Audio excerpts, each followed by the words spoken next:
Verskriklik lief vir jou en ek en jy het op grafte gedreig en op voort verlei.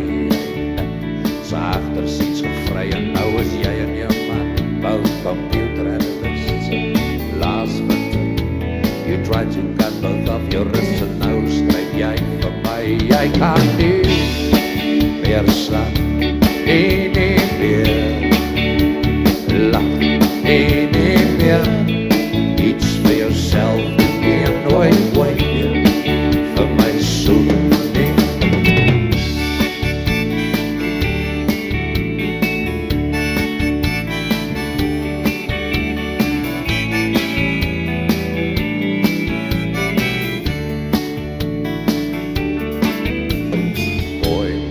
Mooi was jou woorde terwyl jy met sigarette rook en al die sweet dinge van my sê, terwyl jy sweet in my arms lê.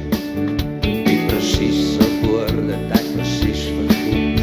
Ek onthou net die rook en die sweet, 'n bou vol mes, jou kaal liggaam onder same kat en kens. Nie meer slaap en nie meer lach en nie meer iets vir mekaar doen en nooit weer vir jou soen nie.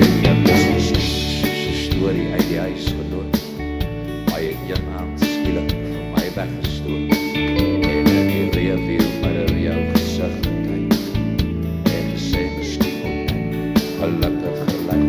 Daardie aand kon ek nie aan slaap raak nie. Ek het gevoel hoe my hart losruk uit my lyf soos 'n roeiboot al in die rivier afdryf. Ek kon nie meer slaap en nie meer lach en nie meer iets ooit reg doen nie en nooit weer vir jou soen nie.